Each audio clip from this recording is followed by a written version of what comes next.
Welcome back. Bulletin का बाकायदा आगाज करें और सबसे पहले आपको बताएं कि हिंदुस्तान के मुसलमानों के लिए अलग रियासत कायम करके बड़े सगीर का नक्शा तब्दील करके अंग्रेज और कांग्रेस को तन्हा शिकस्त देने वाली तारीख साज शख्सियत कायद आजम मोहम्मद अली जिन्ना की आज 76वीं बरसी मनाई जा रही है।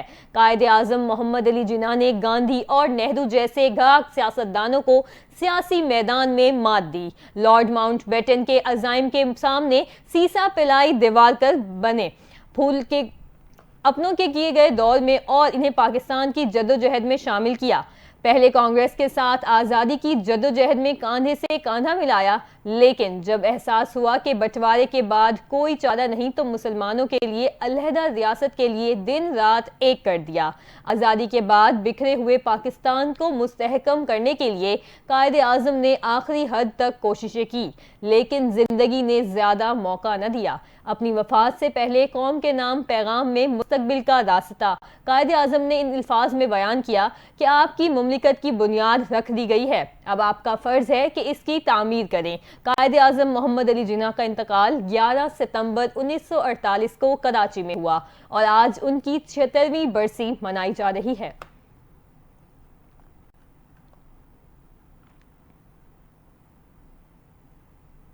और अब आपको बताएं कि स्पीकर कौमी असम्बली सरदार अयाज सादिक ने बड़ा फैसला करते हुए कहा है कि पार्लियामेंट हाउस के गेट पर होने वाली पीटीआई अरकान असम्बली की गिरफ्तारियों पर सख्त एक्शन ले लिया। पार्लियामेंट हाउस के अहाते से पाकिस्तान तहरीक इंसाफ के अरकान असम्बली की गिरफ्तारी के मामले की तहकीकात के लिए स्पीकर अयाज सादिक ने committee sergeant and arms Ishfaq Ahmad की सरबराही में तश्कील दे दी।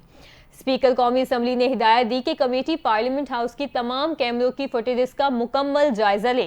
कमेटी 48 घंटों में सारे वाक़े की मुकम्मल रिपोर्ट जमा कराए।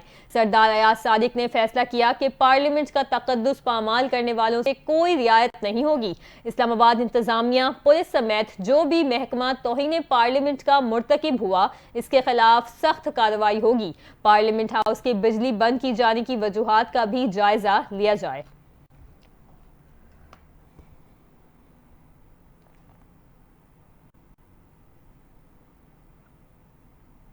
आपको बताएं कि वज़ीर आला खैबर पख्तूनख्वा अली अमीन गंडापुर संगजानी जलसे में दिए गए अपने बयान पर डट गए और माफी मांगने से इनकार कर दिया। पाकिस्तान तहरीक इंसाफ की पार्लिमानी पार्टी के इजलास के अंदरूनी कहानी सामने आ गई है, जिसके मुताबिक इजलास में अरकान ने सवाल किया तो वज़ीर आला अली अमीन गंडापुर ने कहा कि जलसे से जो किताब किया है इससे पीछे नहीं हटूंगा। इजलास के दौरान अरकान ने वज़ीर आला से पूछा कि आप गुज़श्ता रात कहाँ थे, जिस पर अली अमीन गंडापुर ने जवाब दिया कि गुज़श्ता रात किसी ने कहीं जबरदस्ती नहीं बिठाया, अहम मुलाकात थी इसलिए वक्त ज्यादा लगा। अली अमीन गंडापुर ने बताया कि मामूल का इजलास था, लेकिन जैमल की वजह से राबता ना हो सका। उनका कहना था कि जलसे में जो कहा इससे पीछे हटूंगा ना माफी मांगूंगा। अरकान असम्बली ने वजीर आला को यकीन दहानी कराई कि जलसे में आपने जो मौक़िफ़ अपनाया था इस पर आपके साथ हैं। इलावा अजीज इजलास में फैसला हुआ कि आइंदा जलसों में इससे भी सख्त मौक़िफ़ अपनाया जाएगा और असम्बली फ्लोर पर रोजाना 5 अरकान हुकूमत और सरकारी हुक्काम के खिलाफ सख्त मौक़िफ़ अपनाएंगे।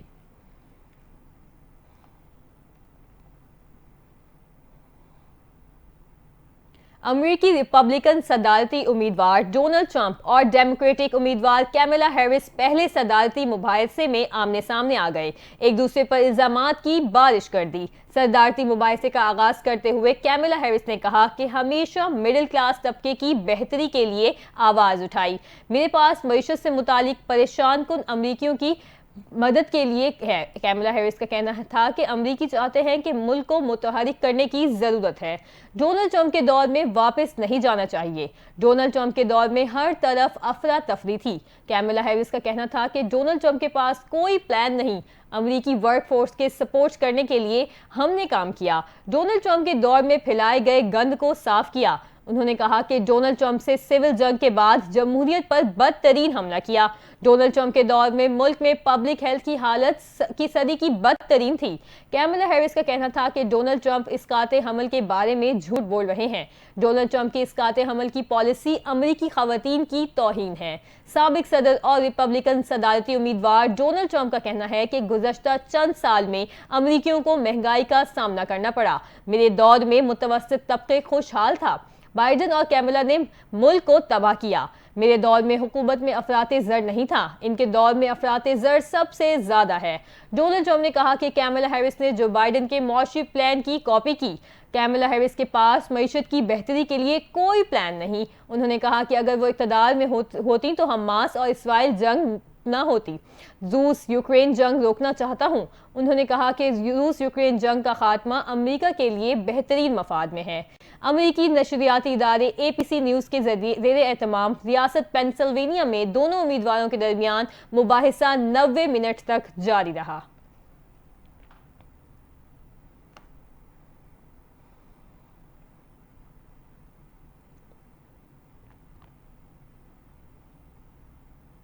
और इंग्लैंड ने अक्टूबर में शेड्यूल पाकिस्तान के खिलाफ 3 मैचों की टेस्ट सीरीज के लिए 17 रुकनी स्क्वाड का ऐलान कर दिया। इंग्लिश क्रिकेट बोर्ड की जानिब से ऐलान करदा स्क्वाड में ब्राइडन कॉर्स और जॉर्डन कॉकस वाहिद इन केज खिलाड़ियों में हैं, जबकि स्पिनर रेहान अहमद और जैक लीच टेस्ट सेटअप में वापस आए।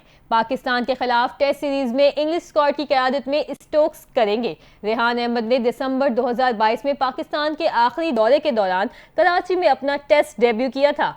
ज़ेक रोनी जुलाई में वेस्ट इंडीज सीरीज के बाद टीम में वापसी कर रहे हैं, जबकि स्टोक्स को भी स्क्वाड में शामिल किया गया है। 17 रुकनी स्क्वाड में कप्तान Ben Stokes, Rehan Ahmed, Gus Atkinson, Shoaib Bashir, Harry Brook, Jordan Cox शामिल हैं।